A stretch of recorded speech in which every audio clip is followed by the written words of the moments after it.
ইমাম মালিক সব সময় মালিকের কাছে দোয়া করতেন, মালিক ও গো আল্লাহ, আমার হায়াত কতদিন আমি একটু তোমার কাছে জানতে চাই। আল্লাহ গো, মদিনা থেকে কত মানুষ মক্কায় যায়, হজ করার জন্য যায়, উমরা করার জন্য যায়। ওগো আল্লাহ, কত মানুষ কাপড়ের কাপড়টা পরে পরে হজের উদ্দেশ্যে রওনা দেয়। আমি মালিক যাইতে পারি না, কেননা আমি মদিনার বাহিরে মরতে চাই না। বলেন সুবহানাল্লাহ। ইমামে মালিকের অন্তরে নবীর প্রতি ভালোবাসা ছিল। কেমন ভালোবাসা! যতদিন মদিনায় থাকছেন উনি জীবনে কোনোদিন পায়ের জুতা পরে ঘুরেন নাই।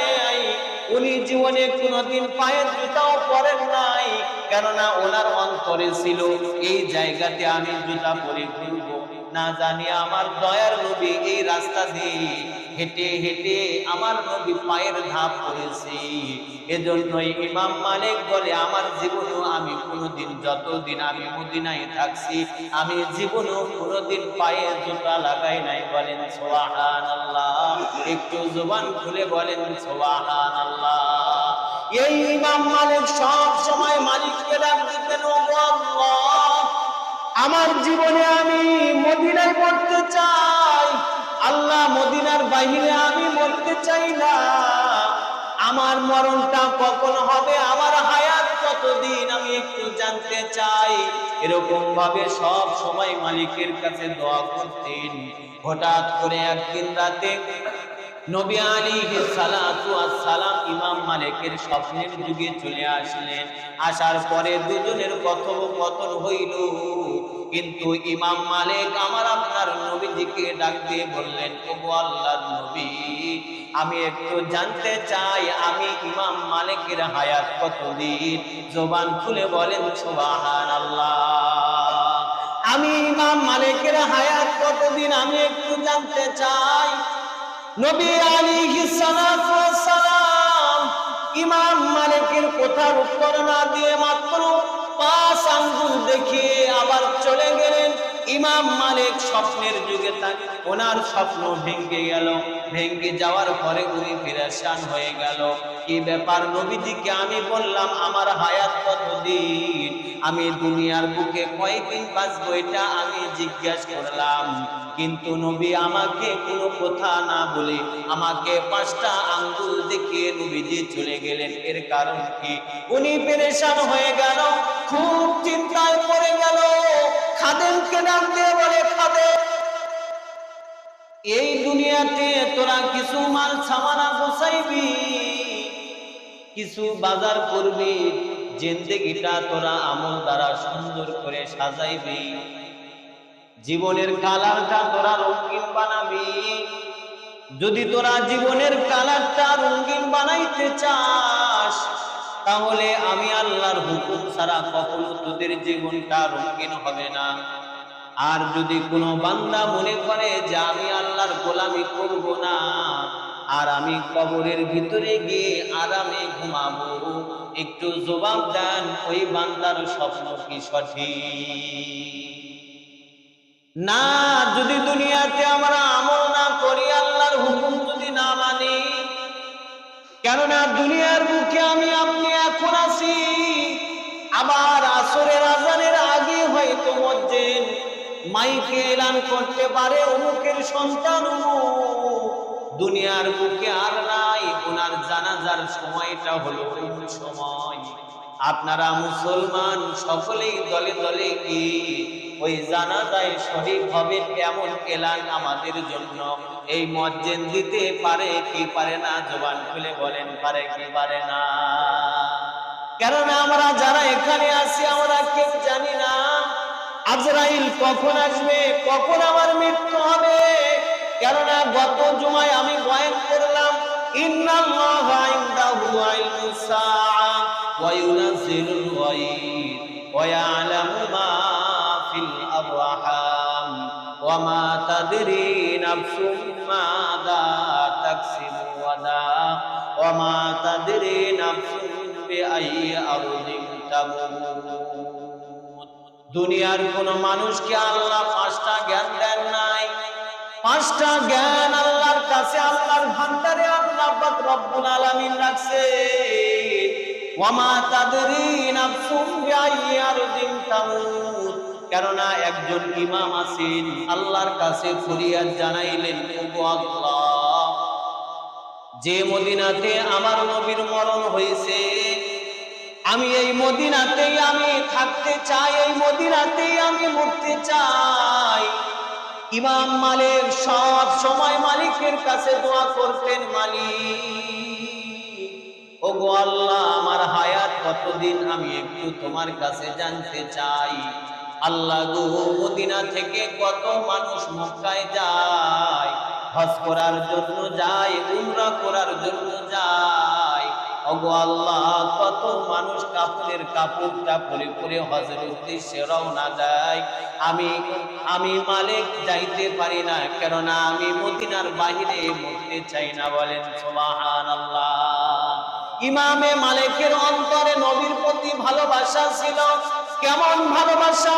যতদিন মদিনায় থাকছেন উনি জীবনে কোনোদিন পায়ের জুতা পরে ঘুরেন নাই, উনি জীবনে কোনোদিন পায়ের জুতাও পরেন নাই, কেননা ওনার অন্তরে ছিল এই জায়গাতে আমি জুতা পরে ঘুরবো না, জানি আমার দয়ার নবী এই রাস্তা দিয়ে হেঁটে হেঁটে আমার নবী পায়ের ধাপ করেছে। এজন্যই ইমাম মালিক বলে, আমার জীবনেও আমি কোনোদিন, যতদিন আমি মদিনায় থাকছি, আমি জীবনেও কোনোদিন পায়ে জুতা লাগাই নাই। বলেন সুবহানাল্লাহ। একটু জবান খুলে বলেন সুবহানাল্লাহ। এই ইমাম মালিক সব সময় মালিককে ডাক দিতেন, ও আল্লাহ, আমার জীবনে আমি মদিনায় মরতে চাই, আল্লাহ, মদিনার বাহিরে আমি মরতে চাই না। আমার মরণটা কখন হবে, আমার হায়াত কতদিন আমি একটু জানতে চাই। এরকম ভাবে সব সময় মালিকের কাছে দোয়া করতেন। হঠাৎ করে একদিন রাতে নবী আলাইহিস সালাতু ওয়াস সালাম ইমাম মালিকের স্বপ্নের যুগে চলে আসলেন। আসার পরে দুজনের কথোপকথন হইল, কিন্তু ইমাম মালিক আমার আপনার নবীজিকে ডাক দিয়ে বললেন, ওগো আল্লাহর নবী, আমি একটু জানতে চাই আমি ইমাম মালিকের হায়াত কতদিন। জবান খুলে বলেন সুবহানাল্লাহ। আমি ইমাম মালিকের হায়াত কতদিন আমি একটু জানতে চাই। নবী আলাইহিস সালাতু ওয়াস সালাম ইমাম মালিকের কথার উত্তর না দিয়ে মাত্র 5 আঙ্গুল দেখিয়ে আবার চলে গেলেন। ইমাম মালিক স্বপ্নের যুগে ওনার স্বপ্ন ভেঙে গেল। ভেঙে যাওয়ার পরে উনি পেরেশান হয়ে গেল। কি ব্যাপার নবীজিকে আমি বললাম আমার হায়াত কতদিন, আমি দুনিয়ার বুকে কয়দিন বাঁচবো, এটা আমি জিজ্ঞাসা করলাম, কিন্তু নবী আমাকে কোনো কথা না বলে আমাকে 5টা আঙ্গুল দেখিয়ে নবীজি চলে গেলেন। এর কারণ কি? উনি পেরেশান হয়ে গেল, খুব চিন্তায় পড়ে গেল। খাদেমকে নাম দিয়ে বলে, খাদেম, আর বড় একজন আলেম আছে মুহাম্মদ ইবনে সিরিন, অমুক এলাকায় ওনার বাড়ি। আমি যে স্বপ্নটা দেখেছি, নবী আমাকে 5 আঙ্গুল দেখিয়েছেন।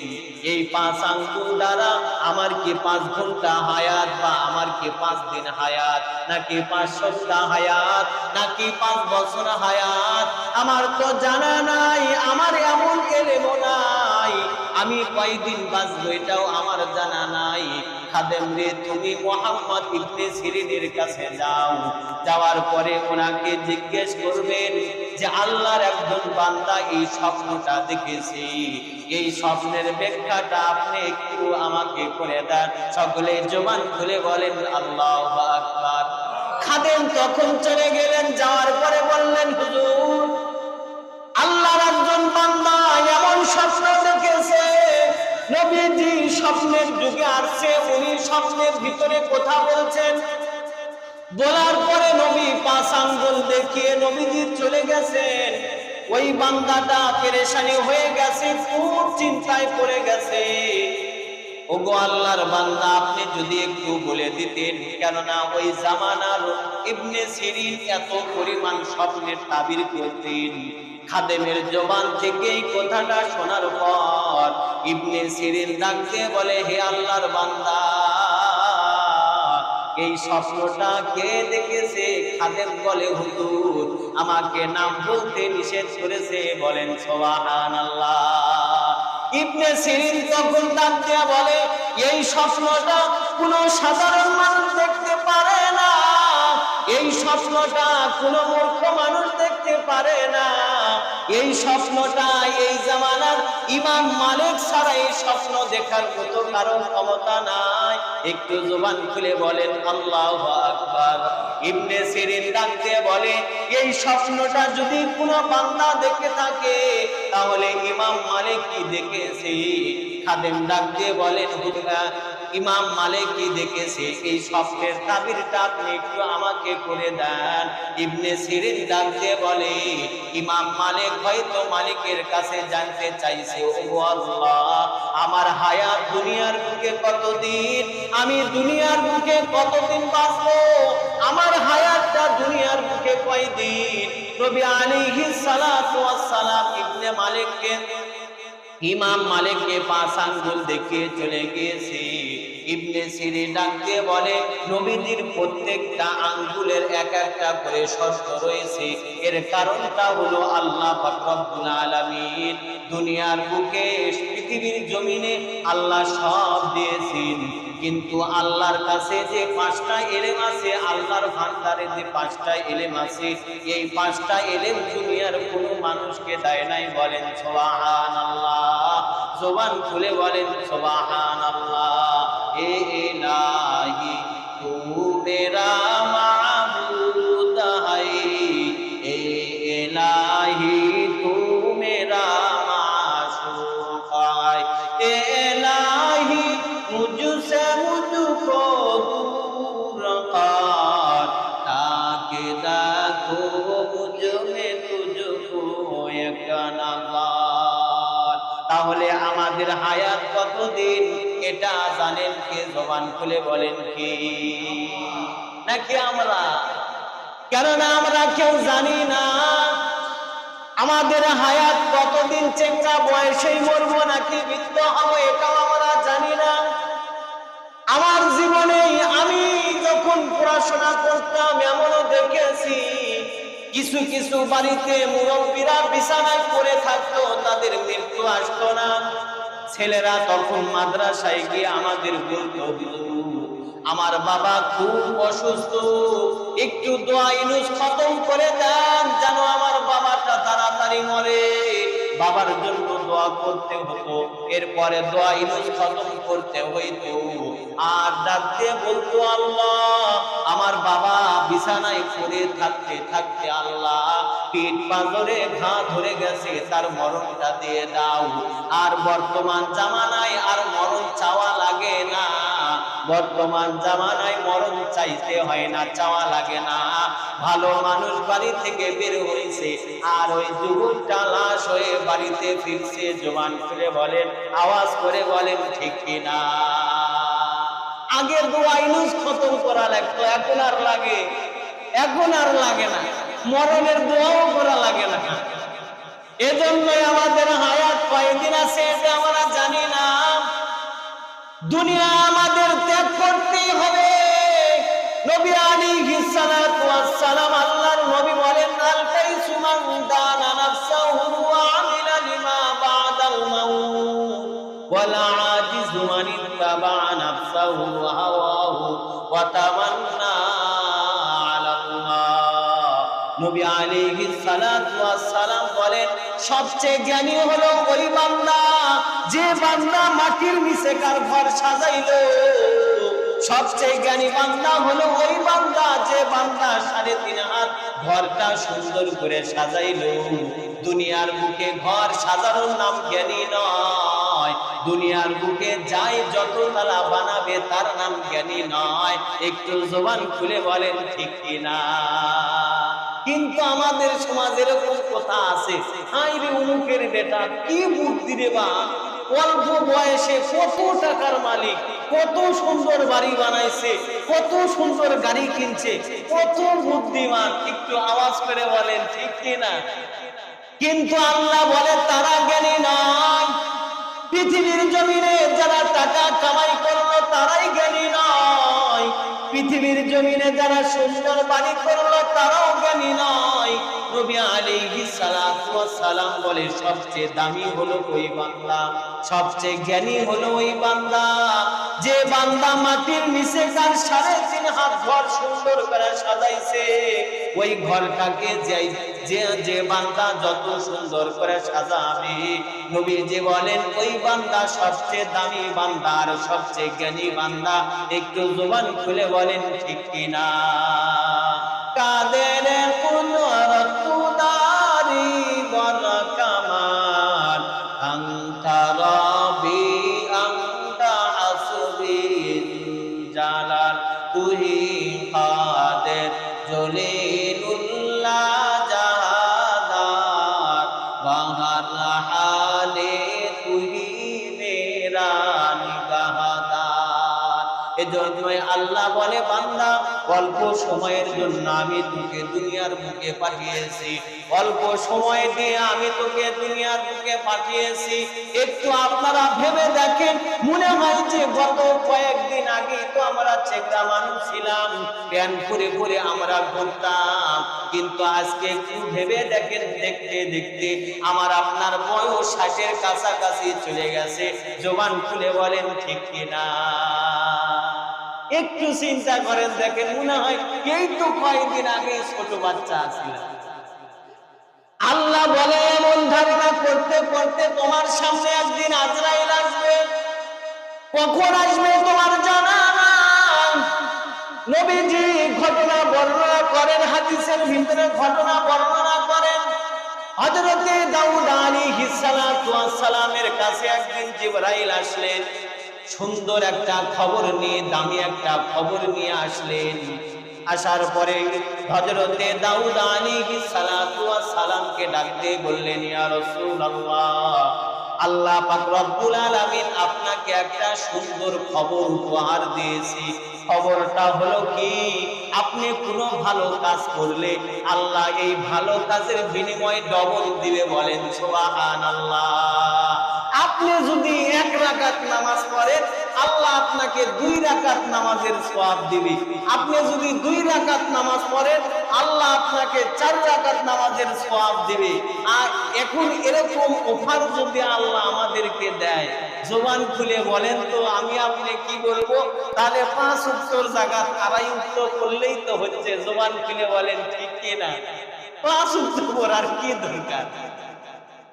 হযরতে দাউদ আলাইহিস সালাতু ওয়াস সালাম অফারটা পাওয়ার পর জিবরাইলকে ডাক দিয়ে বললেন, জিবরাইল, এত সুন্দর অফার আল্লাহ আমাকে দিয়েছে, তাহলে একটু আমি বেশি বেশি নেক আমল করতে চাই, আমি আল্লাহর পেয়ারা হইতে চাই, আমি আল্লাহর বন্ধু হইতে চাই। কেননা আমি কোনো ভালো কাজ করলে আল্লাহ আমাকে ডবল সওয়াব দিবি। তাহলে জিবরাইল রে, আমি একটু তোমার কাছে অনুরোধ জানাই, তুমি একটু মালিকের কাছে বলে আমার হায়াতটা তুমি বাড়ায়া দাও। জিবরাইল তখন ডাক দিয়ে বলে, হুজুর, এই ক্ষমতা আমার না, এই ক্ষমতা হলো আজরাইলের। জবান খুলে বলেন আল্লাহু আকবার। কারণ এই ক্ষমতা আমার না, আজরাইলের দায়িত্ব আছে, এটা উনি বাড়া দিবেন না, কমা দিবেন না, ঠিক টাইমে আসবেন। তাহলে কি করা যায়? দাউদ নবী তখন জিবরাইলকে ডাক দিয়ে বললেন, জিবরাইল, তাহলে আজরাইলের স্থান কোথায়? জিবরাইল ডাক দিয়ে বলে, আজরাইলের অফিস আছে হলো 4র্থ নাম্বার আসমানে। জবান খুলে বলেন সুবহানাল্লাহ। কোথায়? 4র্থ আসমানে ওনার একটা অফিস আছে। তাহলে সেখানে যাওয়া যাক। জিবরাইলের 600 ডানার ভিতরে একটা ডানার উপরে নবীজিকে রাখলেন। রাখার পরে 2 জন চলে গেলেন আসমানে, 4র্থ আসমানে। যাওয়ার পরে ওই আজরাইলের অফিসের গেটের সামনে নবীজিকে দাঁড় করিয়ে রাখলেন, দাউদ নবীকে দাঁড় করিয়ে রাখলেন। আর জিবরাইল বলে, হুজুর, আমি একটু অফিসের ভিতর থেকে আজরাইলের সাথে আমি কথোপকথন করে আসি, দেখি আপনার হায়াত বাড়ায় দেয় কি দেয় না। তখন জিবরাইল গিয়ে গেটের সামনে সালাম দিলেন। আজরাইল দাঁড়িয়ে গেলেন, ভাই, আপনি হঠাৎ করে আমার অফিসে কেন আসলেন? জিবরাইল ডাকতে বলে আজরাইল রে, দুনিয়ার বুকে একজন নবী ছিল, তার নাম হলো দাউদ আলাইহিস সালাতু ওয়াস সালাম। উনি আমার কাছে ফরিয়াদ জানাইছেন, ওনার হায়াত বাড়ায় নিতে চায়। এই জন্য আমি আর উনি সহ তোমার অফিসে আমি এসেছি। এখন তুমি একটু বলে দাও দাউদ নবীর কি হায়াত বাড়ানো যাবে? এই কথা শোনার সাথে সাথে আজরাইল তখন ডাক দিয়ে বলল আলহামদুলিল্লাহ। একটু জবান খুলে বলেন আলহামদুলিল্লাহ। জিবরাইল বলে কি ব্যাপার ভাই, তুমি আলহামদুলিল্লাহ বললে কেন? আজরাইল তখন ডাক দিয়ে বলে জিবরাইল, আমার এই অফিসে মালিকের পক্ষ থেকে প্রতিদিন একটা লিস্ট করা হয়। আল্লাহ আমাকে লিস্ট দেয় যে সারা দিনে কোন কোন বান্দা আজকে মারা যাবে, তার হায়াত শেষ হয়ে যাবে, কোন কোন জায়গাতে তাদের মরণ হবে। কিন্তু আল্লাহ আজকে সকালে দাউদ নবীর জন্য আমাকে লিস্ট দিয়েছে যে দাউদ নবীর চতুর্থ আসমানে মৃত্যু হবে। আমি খুব পেরেশানি ছিলাম যে দুনিয়া থেকে আমি কেমন করে চতুর্থ আসমানে ওই নবীকে আমি নিয়ে আসবো। জিবরাইল রে, তুমি যখন নিয়ে আসছো আমি তো শুকরিয়া আদায় করে শেষ করতে পারতেছি না। আমি শুকরিয়া আদায় করে আমি শেষ করতে পারতেছি না। যে আসামি, সেই আসামি আজকে আমার অফিসের সামনে। একটু জবান খুলে বলেন আল্লাহু আকবার। তাহলে যার মরণ যেখানে আছে তার সেখানে যাইতে হবে কি হবে না? বলেন হবে কি হবে না? কিন্তু আমাদের ধারণা কি, অমুক ছেলে বা অমুক ভাই অমুক চাচা যদি গাড়ি নিয়ে বের না হইতো, মোটর সাইকেল অ্যাক্সিডেন্ট না করলে তার মরণ হইতো না। কিন্তু আল্লাহ বলে বান্দা, তোর যদি মরণটা হসপিটালের বেডে যদি থাকে, তোর যে কোনো ভাবে তোর হসপিটালের বেডেই তোর যাইতে হবে। বান্দারে, তোর মরণটা যদি তোর ঘরেও থাকে, তুই বাহিরে যেখানে থাকিস তোর আবার ঘরেতে আসতেই হবে। তোর মরণটা যদি বাংলাদেশেও থাকে, বান্দা তুই আমেরিকা থাকলেও আল্লাহ বাংলাদেশে নিয়ে আসাবি। একটু জবান খুলে বলেন ঠিক কিনা? দুনিয়া আমাদের সাজতেই হবে। এজন্য নবীজি বলে সবচেয়ে জ্ঞানী বান্দা হলো ওই বান্দা যারা মাটির নিচেকার ঘর সুন্দর করে সাজায়, যারা মাটির নিচেকার ঘর যারা সুন্দর করে সাজায়, সুন্দর যারা বানায়, তারাই হলো দুনিয়ার বুকে সবচেয়ে জ্ঞানী। আর দুনিয়ার বুকে যারা বাড়ি ঘর সুন্দর করে সাজায়, তাদের মতো বোকা মানুষ দুনিয়ার বুকে নাই। এই কথাটা হলো নবী আলাইহিস সালাতু ওয়াস সালাম। দুনিয়া আমাদের ত্যাগ করতেই হবে, যাইতেই হবে, কবরে যাইতেই হবে। আল্লাহ বলে কোন বান্দা যদি আমল নিয়ে যদি কবরে আসে, ওই বান্দার লাশটা কবরের ভিতরে নামানোর পরে আল্লাহ ফেরেশতাদেরকে ডাকতে বলে, হে ফেরেশতার দল, আমার এই বান্দাকে তোরা ডিস্টার্ব করিস না, কেননা এই বান্দার কবর থেকে নিয়ে জান্নাতের দরজা পর্যন্ত একটা রাস্তা করে দে, আর আমার বান্দার জন্য জান্নাতের একটা দরজা খুলে দে। এই দরজা দিয়ে, রাস্তা দিয়ে আমার এই বান্দার কবর পর্যন্ত হাওয়া চালু হয়ে যাবে, বাতাস চালু হয়ে যাবে। আল্লাহ বলবে, বান্দা দুনিয়ার বুকে তুই আমার জন্য ঘুমাস নাই, রাতের অন্ধকারে যাই নামাজের মুসাল্লায় দাঁড়িয়েছিস, শীতের দিনে তুই ঠান্ডা পানিতে ওযু করেছিস। বান্দারে, আমি তোকে ঘুমানোর সুযোগ দিয়েছিলাম কিন্তু তুই ঘুমাস নাই। রাতের অন্ধকারে আমি মালিকের কুদরতি পায়ে তুই সেজদা দিয়েছিস। আমি আল্লাহ খুশি হয়ে তোর কবর থেকে নিয়ে জান্নাত পর্যন্ত আমি আল্লাহ রাস্তা করে দিলাম। বলেন সুবহানাল্লাহ। একটু জবান খুলে বলেন সুবহানাল্লাহ। এ ইলাহি মুঝসে মুঝকো दूर कर, ताके ताको मुझ में तुझको एक नजर, हकीकत से तू दुनिया में खबर है, दुनिया की नुमाइश पर नजर है। नबी गुया के आज दुनिया जुदा बाश, बाहर नकारे के बाशी बा खुदा बाश। দুনিয়ার বুকে যদি আমাদের আমল ভালো হয়, নয়, আমরা যখন মারা যাব এই মসজিদও আমাদের জন্য কাঁদবে কি কাঁদবে না? বলেন কাঁদবে কি কাঁদবে না? কেননা মসজিদে যখন মালিককে বলবে ও আল্লাহ, আমার ঘর থেকে একজন মুসল্লি হারাইলাম, আল্লাহ গো এই মুমিন বান্দা আমি ঘরের ভিতরে এসে নামাজ পড়বো, আমি ঘরের কলিজাটা ভরে যাইতো, আমাদের মাথার উপরে যে ফ্যান দেখতেছে এই ফ্যানটাও তখন কান্না করে ও আল্লাহ, তোমার এই মুমিন বান্দা আমি ফ্যানের নিচে দাঁড়িয়ে দাঁড়িয়ে তোমার গোলামি করত, আল্লাহ তোমাকে ডাকতো আর আমি ফ্যানটাকে বাতাস দিতাম, আমি অধৈর্য ও আল্লাহ আজকে তোমার এই বান্দা মারা গিয়েছে, আল্লাহ আমি ফ্যানের উপরে যাই আঘাত, আমি কোন নাফরমানকে আমি বাতাস দেব, আল্লাহ গো তুমি আমাকে ক্ষমতাবিহীন করে দাও, আমি দুনিয়ার কোনো নাফরমানকে আমি বাতাস দিতে চাই না। এরকম ভাবে প্রত্যেকটা জিনিস প্রত্যেকটা স্থান ওই বান্দার জন্য কান্না করে, জমিনটাও কান্না করে, আল্লাহ তোমার এই বান্দা মুমিন বান্দা আমি জমিনের উপরে চলতো, তোমার নামের জিকির করত, আল্লাহ তোমার গোলামি করত, আজকে ওই বান্দা কবরে চলে গেছে, দুনিয়া ছেড়ে চলে গেছে, ও আল্লাহ তুমি তোমার ওই বান্দার জীবনের সব গুনাহগুলা মাফ করে দাও।